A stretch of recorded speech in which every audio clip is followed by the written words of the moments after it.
Very good afternoon and welcome to Citizen FM News at noon. I am Philomena Okolo. In what may be described as the biggest upset of the general election, People's Democratic Party governorship candidate Dauda Lawal has unseated Zamfara State Governor Bello Matawale. The Independent National Electoral Commission declared Lawal the governor-elect with a total of 377,726 votes after he defeated Matawale of the All Progressives Congress, who polled 311,976. Also in Benue State, the Independent National Electoral Commission has declared the governorship candidate of the All Progressive Congress in Benue State, Reverend Father Elia, as the winner of the March 18 poll and the governor-elect. In Borno State, the candidate of the All Progressive Congress was declared the winner of the March 18 governorship election in the state, having polled 545,542 votes. Zulum defeated his closest contender, Mohamed Jajari of the People's Democratic Party, who scored 82,147 votes. The heated governorship race finally ended in 24 of the 28 states that participated in last Saturday's poll, with Kano State playing host to a historic win for the new Nigeria People's Party. The over 20-year-old party claimed its first governorship seat through the victory of its standard-bearer, Abba Kabir, a mentee of presidential candidate and former governor Rabiu Kwankwaso.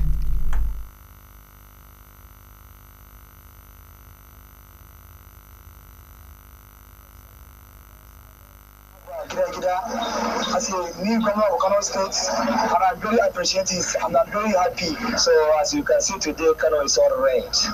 It's a day of liberation for the Kano State. We suffer for like 8 years. There is no security, no education, nothing. We cry for it. We cry. Today, Allah answer our God. God answer our prayers. What we want is for our children to be educated, establish more hospitals, and give us employment opportunities if possible. I'm very excited because I love Abba Gida.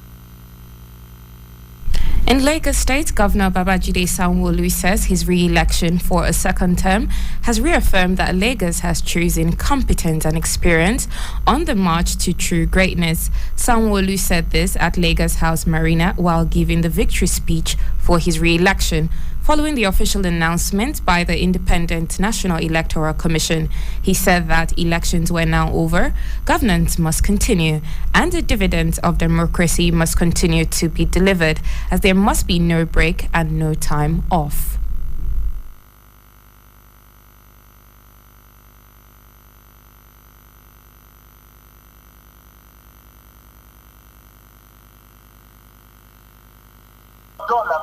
It's not a vote for Babajide Sanwo-Olu. You voted for a greater Lagos. You voted that the promise shall not be broken. To all of our fellow contestants, I want to salute you for participating in the democratic process. We're extending a hand of fellowship to you. No veto, no vanquish, in the true spirit of sportsmanship. If you indeed believe that you want to serve this city, you want to serve this state, you have an opportunity with us. It's not a vote for Babajide Sanwo-Olu. You voted for a greater. And that was the voice of Lagos State Governor Babajide Sanwo-Olu. According to him, his government will keep all the promises made to the people of Lagos State because 4 years ago, the people of Lagos gave him cause to deliver a similar victory speech. Since then, he had been conscious of the great responsibility upon him and the administration.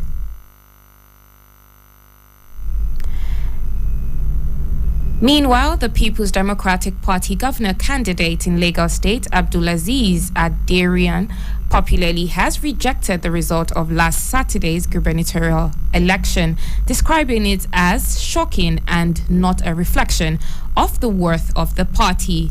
Adediran, who reacted to the outcome of the polls at a news conference yesterday at his campaign office in Ikeja, vowed to pursue the process to right the wrongs to the end before he would let out his next step of action. He said an election was not an event but a process, adding that the residents of the states had not seen the last of Saturday's poll as he was ready to follow the process till the end. The last of it. Yes, the supposed winner has been declared, but like I said, it's a process, it's not an event. So we see this to the end before we then begin to see what decision are we taking as a party. Let me reiterate that we went into this election against all principalities in Lagos State, and we feel so proud that as Lone Rangers, we were able to stand on our feet and put up a good fight for this election. In Cross River State, the candidate of the All Progressives Congress in Cross River State, Basi Otu, has been declared the governor-elect, having scored the highest number of votes in the 18 March election. Teddy Charles, a professor and returning officer for the Independent National Electoral Commission in the state, said Otu polled 258,619 votes to defeat the candidate of the People's Democratic Party, Sandy Ono, who scored 179,636 votes.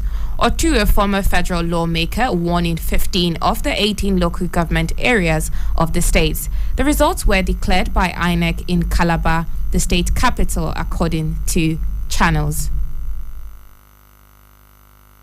I'm happy. I believe that the highest call in this world is when your people want you to serve them. And I think I'm very happy. And I thank God for today.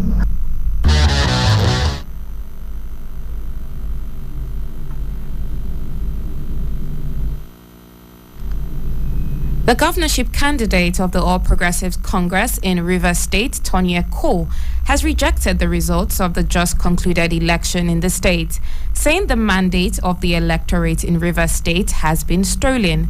Cole made his position known on Monday night at a joint press conference with a candidate of the National Rescue Movement, Sabo Mabo Jack Rich, and African Democratic Congress, Tonye Ibrahim.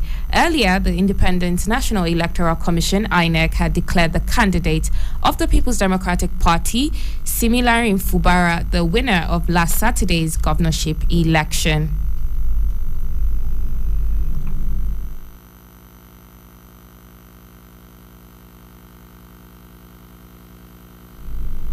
The People's Democratic Party is demanding the release of governorship results for Adamawa State.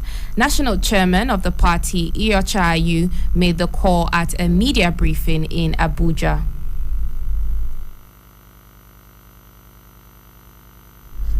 The European Union Election Observation Mission to Nigeria has lamented the pervasive violence during Saturday's governorship and House of Assembly elections, noting that 21 persons were reported to have died across the country due to various violent attacks relating to the election. The EU EOM said something must be done urgently to correct the situation in future so as not to allow for a relapse in Nigeria's democracy, insisting that there was voter apathy to the last election as a result of infractions during the presidential and the National Assembly elections. Addressing a press conference in Abuja, where a preliminary report was released to make public the observation during last Saturday's election, EU EOM Chief Observer Barry Andrews, who is also a member of the European Parliament, said shortly before and on election day, incidents of organized violence in several states created an environment of fear for voters. Where the mission gave its second preliminary report on the conduct of the elections. The conduct of the 2023 elections revealed systemic weaknesses of election administration that, if not properly and comprehensively addressed, could lead to democratic backsliding. This can have costly consequences for any country on any continent. Considering the pivotal role Nigeria has in this region, for Africa and the world, this is particularly important at this time. Ladies and gentlemen, throughout the history, we saw that Nigerians have a great appetite for democracy and are keen to engage in various civic activities. However, in life, A former terrorist negotiator, Tukur Mamu, has been arraigned before Justice Iyang Ekwo on 10 counts bordering on terrorism financing, especially on the recent Abuja Kaduna train attack. He, however, pleaded not guilty to the charges. Mamu was arrested on September 6, 2022, on his way to Saudi Arabia for a lesser Hajj, and was detained at Cairo International Airport before being repatriated to Nigeria. The Joint Admissions and Matriculation Board says it has resumed the 2023 direct entry registration exercise.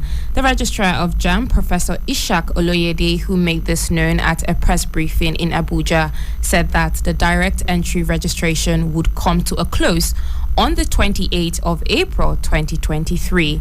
Professor Oloyede lamented about the high level of forgery of A-level certificates used for the registration, saying that the board has introduced new guidelines to checkmate such act. He recalled that the recent joint operations of the Federal Ministry of Education and the Independent Corrupt Practices and Other Related Offences Commission, ICPC, on dequalifications brought to light some of the unsavory and nefarious activities. Recall also that recent joint operations of the Federal Ministry of Education and ICPC on direct entry qualification brought to light some of these unsavory and nefarious activities. Bayero University Kano, for example, has also consistently brought to the fore the high rate of forgery at A-level qualifications for DA. The JAM boss also stated that in order to further checkmate the anomaly and to prevent reoccurrence of such irregularity, the board has decided that the 2023 deregistrations will not only be restricted to JAM professional test centers, but will also be done under strict supervision. In order to further checkmate the anomaly and also prevent recurrence of such irregularity, the board has decided that 2023 DE registration will not only be restricted to JAM PTC, that is professional test centers, but will also be done under strict supervision. The board has provided additional guidelines to all the direct entry registration outlets, that is our offices. Senegal's president has rejected claims that it would be unconstitutional for him to seek a controversial third mandate. Macky Sall's comments in an interview with the French magazine L'Express are likely to fuel an already tense political climate. The constitution in Senegal was amended in 2016 to shorten a presidential term from 7 to 5 years. It states that no one can serve more than 2 consecutive terms, which the opposition says clearly prevents Mr. Sall from running in next year's election. The United States says it has determined that all warring parties in the brutal war in northern Ethiopia have committed war crimes. Speaking on Monday, the United States Secretary of State Antony Blinken, who visited Ethiopia last week and met Ethiopian government and Tigrayan officials, said his department had carefully reviewed the laws and the facts to determine the crimes. He accused members of the Ethiopian National Defense Force, Eritrean Defense Forces, Tigray People's Liberation Front, and Amhara forces for committing war crimes during the 2-year bloody conflict. He also blamed the Ethiopian and Eritrean Defense Forces, as well as Amhara forces, for committing crimes against humanity, including murder, rape, and other forms of sexual violence and persecution. And that's the news at noon. I am Philomena Okolo. You can follow us on Facebook at Citizen FM Abuja, on Instagram at Citizen FM 937, on Twitter at Citizen FM 937. You can listen to us online at www.citizenfm.ng. Do have a lovely, lovely day ahead.